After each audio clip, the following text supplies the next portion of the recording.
Hey everyone, welcome to New Business. I'm your host, Jill Thomas, and this is a show about helping business owners create success faster and more easily than they thought possible.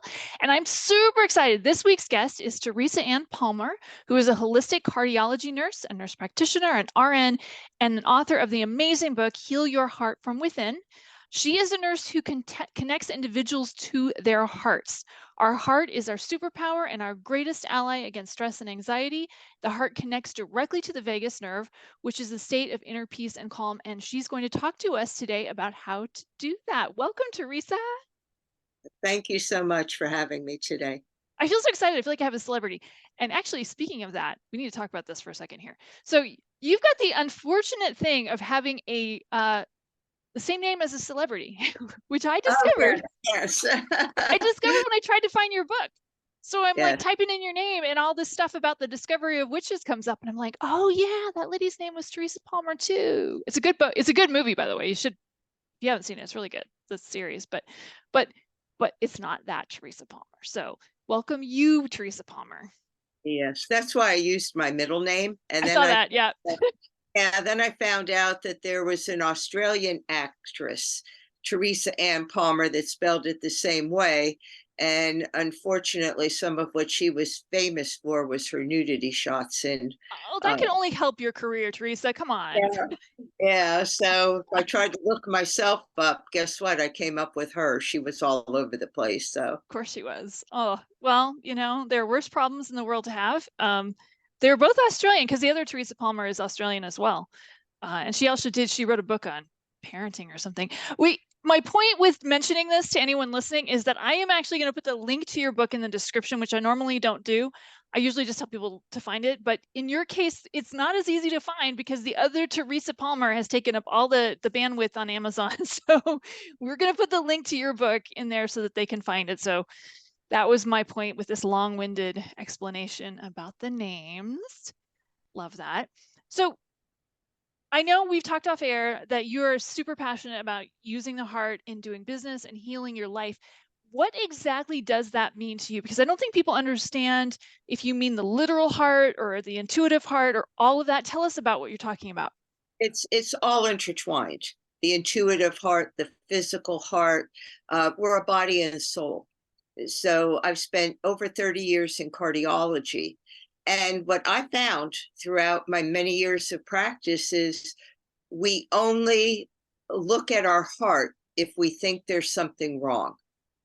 And the heart is always viewed as something could go wrong. We look at things like heart failure, heart arrhythmias, heart attack, to name a few. We look at things like don't get stressed out. Stress isn't good for your heart. Stress will cause a heart attack. Okay, those things are true. But what it's done for people is to almost make them fear their heart, that the heart is really our life because you can't live without a beating heart. The heart pumps blood, oxygen, life to every cell, every organ in the body. So we've taken that. And instead of looking at it as something beautiful and something to connect to and be aware of all the time, we've changed it into don't do this, don't do that, be careful of this, be careful of that, because you don't want to do something to harm your heart. And that's, I hate to say it, but basically that's how the healthcare and medical profession was built on cardiology. I've had maybe one or two people actually come to see our cardiology practice that didn't think they had a heart problem. Interesting. Everybody else, Go ahead. everybody else was only there because this is the way we've been conditioned. You think you have a problem, now go get it fixed. And the truth of the matter is that our heart is our greatest ally because it connects to the inner peace of the vagus nerve. And it also is our intuition, our inner knowing. It's our inner being. It really connects to our soul. In a lot of the traditions, it's said that your soul resides in the right side of your heart. And that's why a lot of traditions tell you to look within for the answers. It's not religious. It doesn't matter whether you call it God, the universe. a tree, you could call it whatever you want. It doesn't matter. But it's that connection to something higher than ourselves. We are not the end point. There is something higher.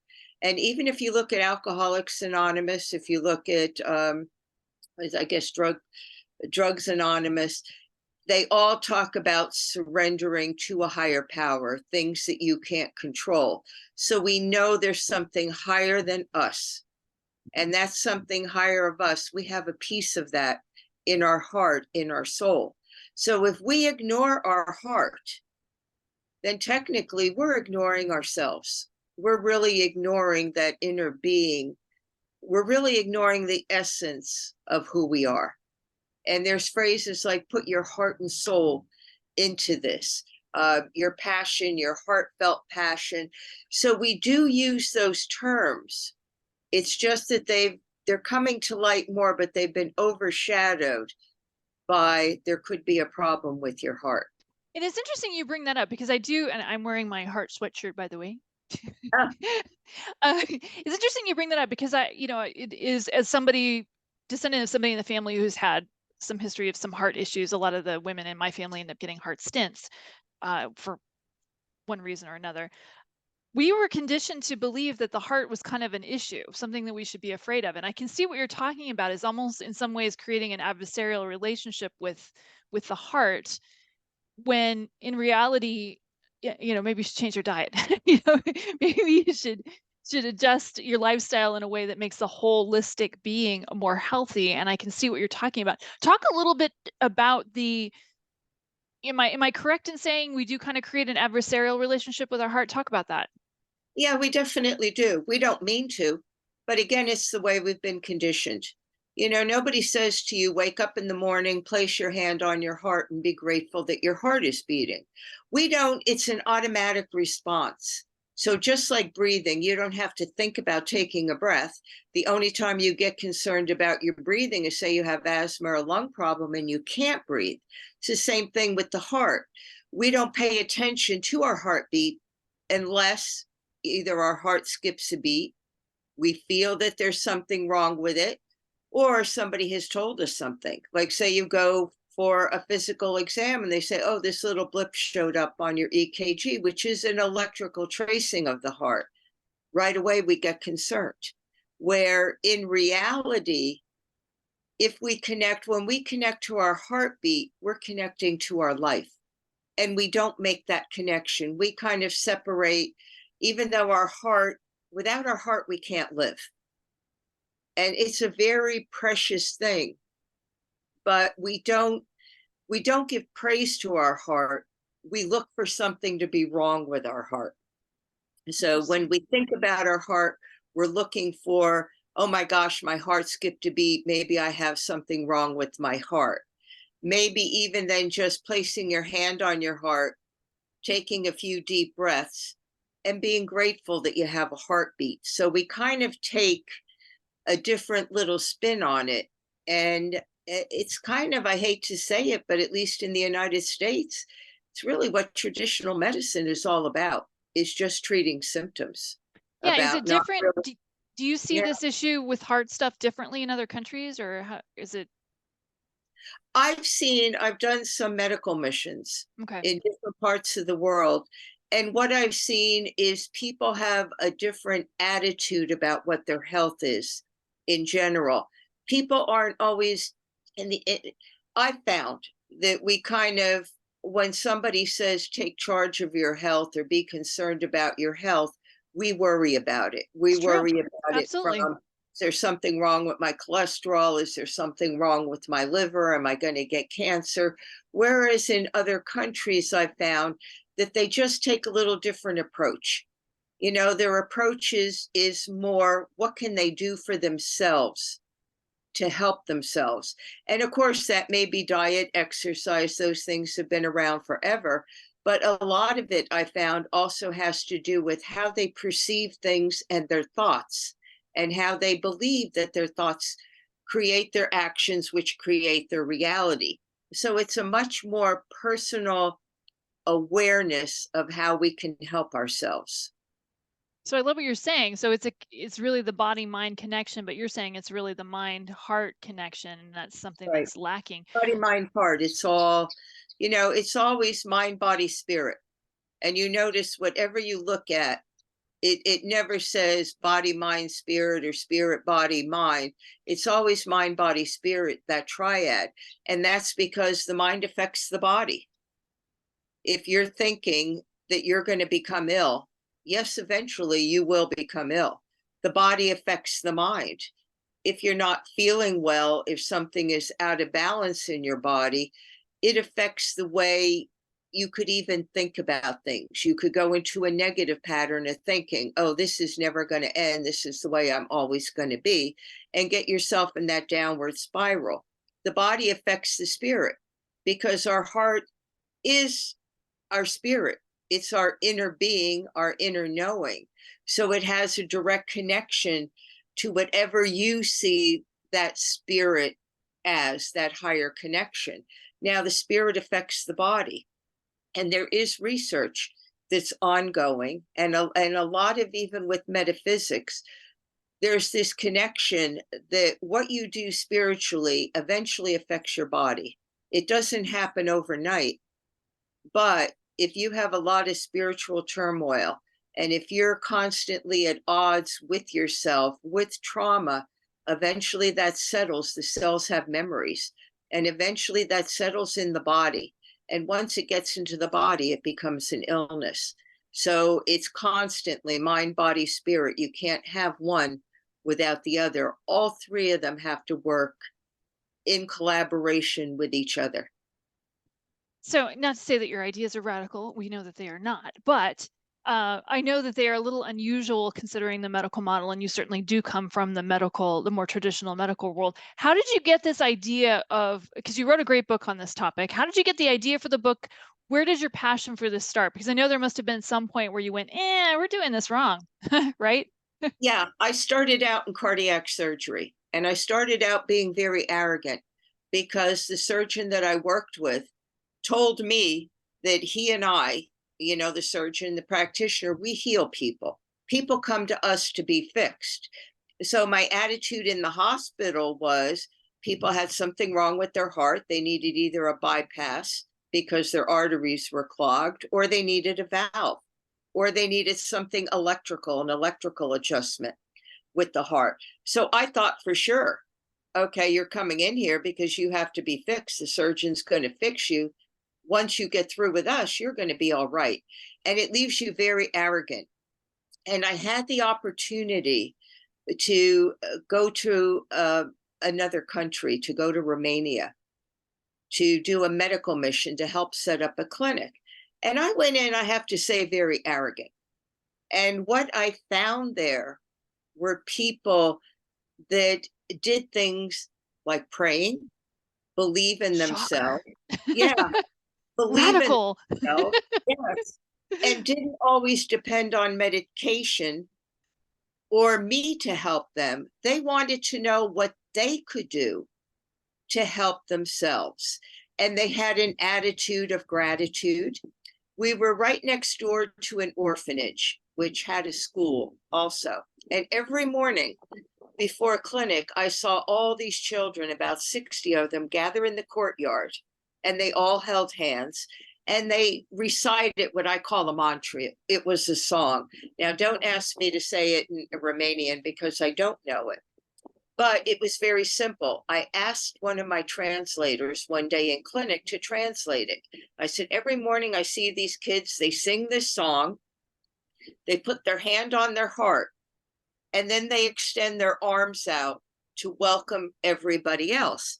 And then they go to school. So, what is this? And this person told me the easiest way to explain it to you is they're connecting to their heart. He said, what this mantra or this song was every cell in my body is happy. And they would repeat that 3 times. Every cell in my body is happy. Every cell in my body is happy because I am at peace with myself. And that's when they would place their hand on their heart. Gratitude for being at peace, and then extending that peace out to all the other children in the courtyard. And I just thought it was the most beautiful thing I had ever seen. And I watched the children because I also did some work, some crazy thing. I landed up as an art director in my spare time for the orphanage. And not really knowing anything about art, some of the children were artists, and we made this gorgeous mural, on one of the floors of the orphanage. It was absolutely beautiful. And I saw how the children acted, how they were kind to each other, how they were grateful for the things they had. And believe me, they didn't have a lot. I would sit there and think to myself, how could they be so happy when in my mind, they don't have all the things that I have back in the United States? Why aren't they struggling? Like, why are they, I hate to say it, but like, why are they happy with this? Why did people that I see come into clinic that had strokes, that maybe didn't have an arm that moved very well or a leg that they couldn't walk on very well, why were they happy? They loved their life. They loved each other. They prayed for each other. They gave each other support. They shared resources in the community. They were mindful of other people. They brought us gifts. They brought us fruit. They brought us, a lot of them had their own farms and, their own food, and they made their homemade things, and they would bring them to us in gratitude that we were there. Whether or not we even helped them, it didn't matter. People didn't leave upset or wondering if we didn't give them a prescription or give them a free medication that we weren't helping them. If we suggested that they do something, they thanked us for it. It was a whole different way of looking at things. So And I was there for 3 months. And when I got back, I thought differently about, was I really the healer? Or were these people that I was taking care of, perhaps they were healing themselves and I was just giving them some guidelines? Then I had an opportunity to go to another area of the world to do a medical mission a couple years later. And there we had it was near a monastery. And one of the monks came in one day to the clinic that we had and collapsed. He had a heart attack. Well, the hospital was something like 60 kilometers away, and we had to drive him. And I was assigned to be with him because I had a cardiology background. And he knew I thought he wasn't going to live because he told me that. He said, "You don't have any faith." He said, "You think I'm going to die. You think I have a damaged heart." He said, "I'm going to survive this." And I thought, no way, because when we get you to the hospital, they're not going to be able to do much. There's not many resources. Got to the hospital. Of course, they said there couldn't do much. They told him he could go back to the monastery. He asked me to spend the night with him. He said, "I think you need to learn about miracles and about faith." He said, "You're very judgmental about health things." And he said, "I know it's just the way you're trained." He said, "You kind of think you have all the answers to everything, and you kind of think I'm deluding myself by having faith, and you don't expect me to be alive in the morning." He said, "But I'm going to be."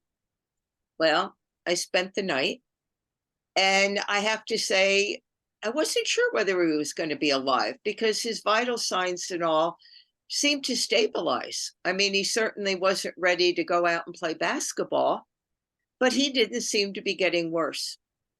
In the morning, when he woke up, he said, "Good morning. This is going to be a wonderful day." Okay. He said, "You're surprised that I'm still here, aren't you?" So, well, I can't really say I'm surprised. And I kind of said, "Well, your heart had some damage." And he said, "Don't even talk like that." He said, "This is just a challenge that I'm facing, a bump in the road."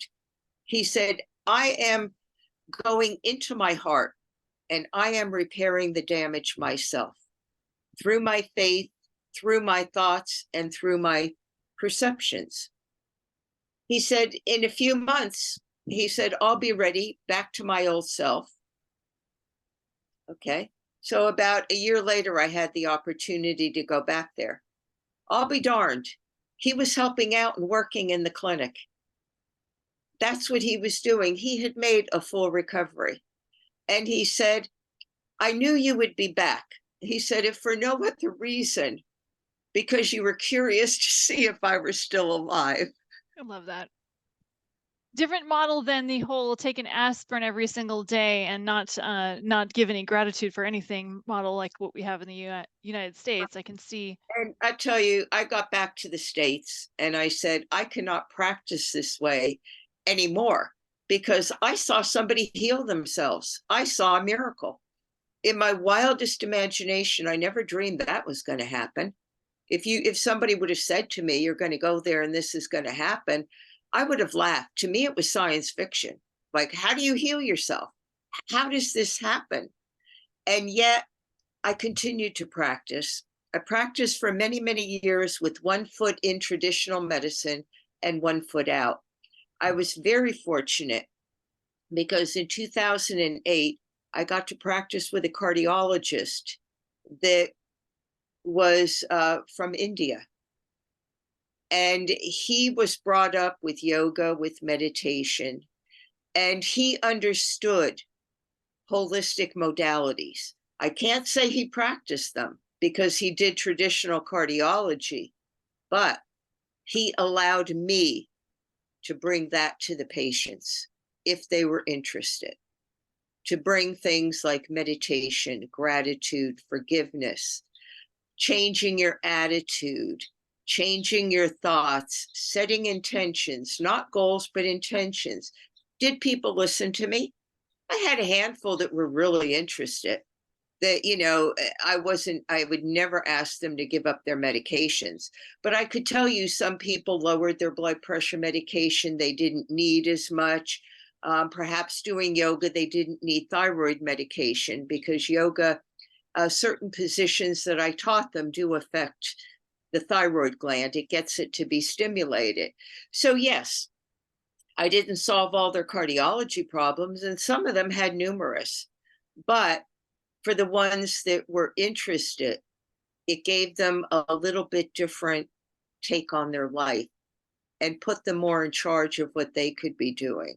I had others that went, Just don't give me the talk to me drugs. about, Just give me the drugs. I can't do this. Or, okay, you could teach me meditation, but you're still going to give me my Xanax, right? Right. Yeah. Yes. So it was that type of thing.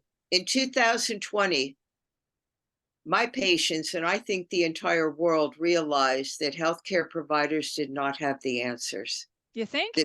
that people were in charge of their own health and well-being. We were open throughout all of that because our patients needed us. I had more people come to me and say, remember 5 years ago when you talked about meditation and you talked to me about gratitude? Could you tell me more about, how if I look at my heart and I connect to my heart and I'm grateful that it'll boost my immunity, because now I need my immunity boosted because I don't want to catch this Whatever. virus. Yep. I had a captive audience. Is that And how the book was started? Yeah. Because one of my patients said to me, you have so much information, you should write a book because the world needs what you're saying to me and just to the patients in this practice. The whole world could benefit from this. And she was one of my greatest advocates. I mean, she was in Toastmasters and used to give speeches about holistic things. And she's really a great advocate, and did a lot to really help herself. And really was one of the few patients I had that had cardiac issues, but didn't take any medications. What a brave person, right? Instead, she worked on her own stuff. I love that. So let's talk about that. Tell me a little bit about how you created. So the book has some lessons in it, I'm assuming, and how to create a more heartfelt approach. How would you bring that idea to the idea of an entrepreneur with their business? How would that translate into business? Okay, it's something I'm working on right now, and um, it's something that I've sat about and thought about. Like, how do I bring this information? Because there's a lot in the book. Mhm. Now, do I do health consults with people that are from the holistic perspective? Do I teach them meditation, yoga? Do I work with them on changing their thoughts, their perceptions? Do I work with them on things like gratitude, uh, intentional breathing, which is really, when you breathe, again, it connects you to your vagus nerve, and the heart secretes a substance that's like a hormone. And this substance actually smooths out the heart, so that a lot of times if you're getting what they call palpitations, your heart skipping a beat, not because there's something structurally wrong with your heart or electrically, but from anxiety, you could actually work with this and it actually minimizes it. So that was one of the things I thought about, was how do I bring this to the general population, or how do I find this niche? And I started taking this course, and it's a master class. It's kind of like a mastermind, and it's called the Spirit of Business. And what this person tells you is to sit down and talk to your spirit. Talk to your inner being, talk to your soul, and say, why am I being called to do this? And once you could answer the question of why you're being called, you could then build a foundation for business. Because some people have a certain niche. Say you sell a certain product or you do a certain thing. But if you have a more broad concept, find out from your own inner being, what are you really called to help people? How are you being called to help people? And then jot down the different things that you could do and make a list. And then write next to that list, what will people receive from that? And then there's also the other piece of that is people have to believe in you. And it's not what you say or how you say it, it's how people feel about you, how they resonate with what you say. Do they believe, do they have that connection with you? Can you connect to them on that level? And I think that's a huge part of business. I do some videos on Facebook. I'm starting with a YouTube channel. I've had it, but I haven't done anything with it in quite a few years. And I'm looking to see, engage, what do people want? Do they like when I talk about the heart in this way? Is it something that people are interested in? Do they want to know more about this? And I have to say that, the comments that I get is that people seem to like that approach. Some of them find it very different, but they're open. They're open to that approach. So I'm just now in the process of kind of putting things out there and looking at it from all aspects and then seeing where it goes from there. And kind of bridging out of, I still have my hand in traditional practice, but I have to say it's harder and harder for me all the time, because I don't believe in what I have to tell people in a traditional practice. Sure, medication is going to help them, things are going to help them, but I'm really just dealing with the symptoms. I'm not really helping them to the root of their problem. And I'm not asked to do that. When somebody comes in a traditional practice that I'm with now, they just want, this is what has to be done, this is the protocol we follow, and then let the patient come out of the room and be ready for the next patient. So it's very it's kind of like what I almost call cookbook medicine. Treat everybody the same way, you use all the same things, you get the same result. I'm not saying it's not good. What I'm saying is that I like an individual approach to people. And, how could I help them from their heart perspective? Are they interested in going more into their soul, into really a deeper meaning of who they are and their life? Or, are they looking for something to relieve anxiety? Are they having a problem with stress and anxiety? And perhaps they're looking for more relief from that, which again, you could get by connecting to your heart.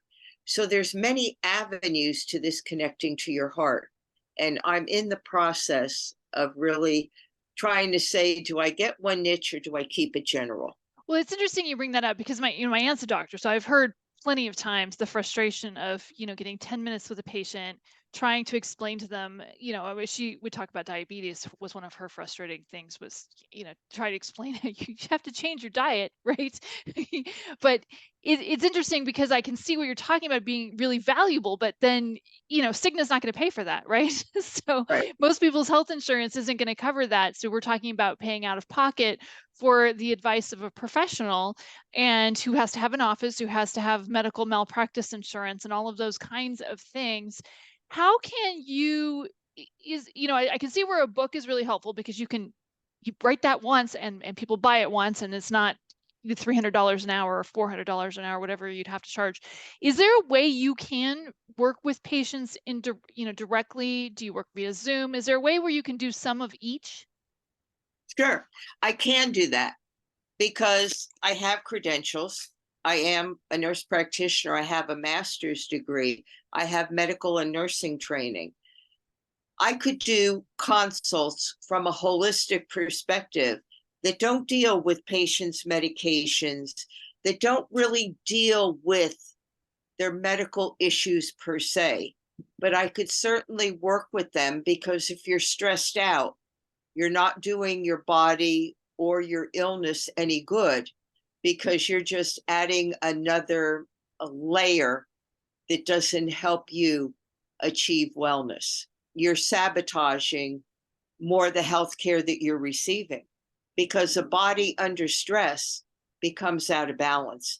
So whether you're getting even imbalance with diabetes, whether you're getting imbalance with traditional medicine, with medications, however you're getting imbalance, if you're stressed, anxious, worried, or have negative thoughts, you're putting your body out of balance. You're making it work harder to try to achieve balance. And in the end, you're not doing your diabetes, your heart, your liver, anything any good because the body knows how to function.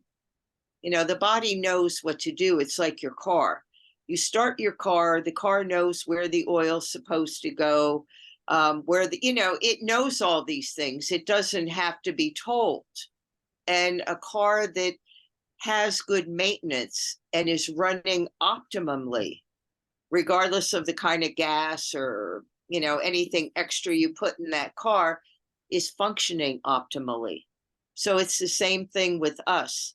It doesn't matter if you're totally traditional medicine, if you're taking 25 medications and 30 supplements on top of that, which I think is a bit much. But again, that's a personal preference for people. What I could do is work with them to stay in balance so that the things they're doing for themselves on the outside have the effect of balance on the inside. So And let's go back to yeah, that car analogy because I love that one. It's a great way of looking at it. I'm staring at a disabled Volkswagen for need of brakes right now.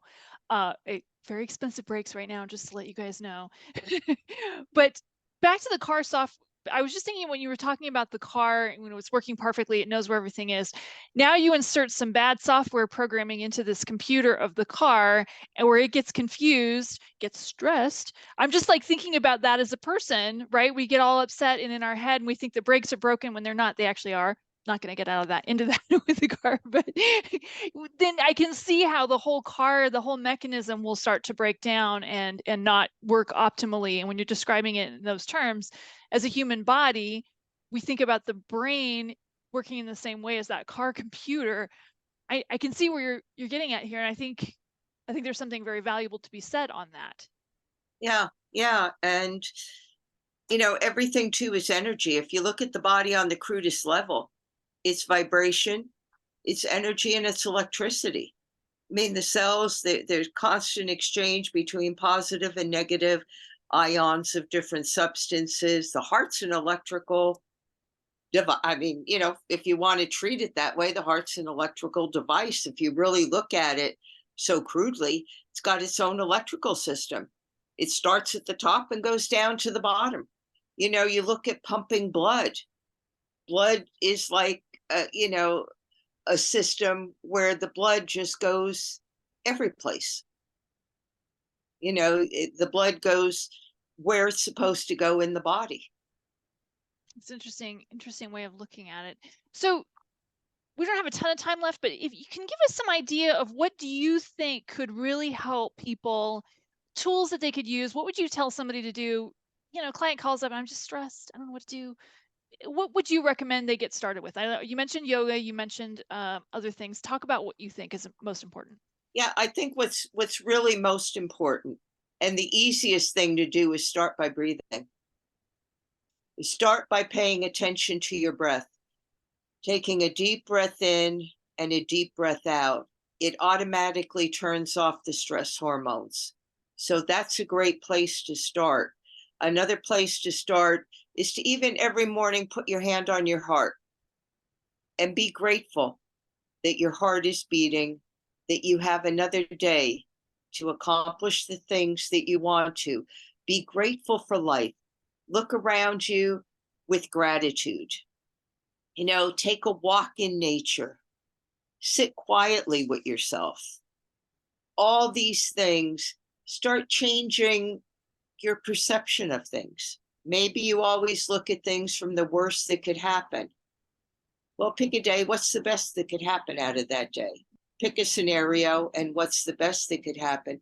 Start changing your inner landscape. And as you change your inner landscape, everything else falls into place. So that's what I would say. There's training where you could teach people meditation. You could teach them different ways of breathing. You could help them change their thought processes. But a good way to start is start to pay attention to yourself. Start to pay attention and be grateful to your heart. Kind of look to your heart that it's something that could help you every day. And there's so much gratitude for it being able to pump blood throughout the body. And to start looking at your life from a more grateful perspective. That's where I would start. And if I can jump in and throw in, just because I watch a lot of TV, I'm going to say, stop watching the news, guys. Stop watching the news. Somebody will tell you if the world comes to an end. Somebody will let you know, one of your clients or something, but watching the news all the time, particularly the economic stuff, can be very difficult. So any final bits of advice before we close? I think that was a great place to close with, but any last little thing that you would want to share? And then we're going to get into how people can find you and how they can connect with you. Okay. Again, I would just say start looking at yourself. Start looking to yourself for the answers. Start listening to yourself, paying attention to what your body's trying to tell you. And just by doing that, you gain more control, not only over your health, but over your life. Well, that's very different than the way we grew up. I maybe you didn't grow up the same way I did, but the whole doctor knows best, right? Listen to the doctor, do everything the doctor says. And then you're giving kind of the opposite advice. Learn for yourself, get in touch with yourself, get in touch with your body and your breathing, and start with you. Yes. I kind of sum it up. So Teresa, how can people find you? Well, I do have a website. Love that. Wellbeing Gal, WELLBEINGGAL.com. I think if you also put in teresaannepalmer.com, it comes up on that website. You got You that could, domain? Good for you. yeah, you could also find me on Instagram. It's at well_being_gal. I am on Facebook. I haven't done much with my page, Well-Being by Teresa, but again, you could look me up generally as Teresa Palmer. And I'm doing more with my YouTube, which is Create Your Space of Well-Being. And I do have some videos on there that people could watch. And again, that's at Teresa Anne Palmer, ANNE and PALMER, all one word.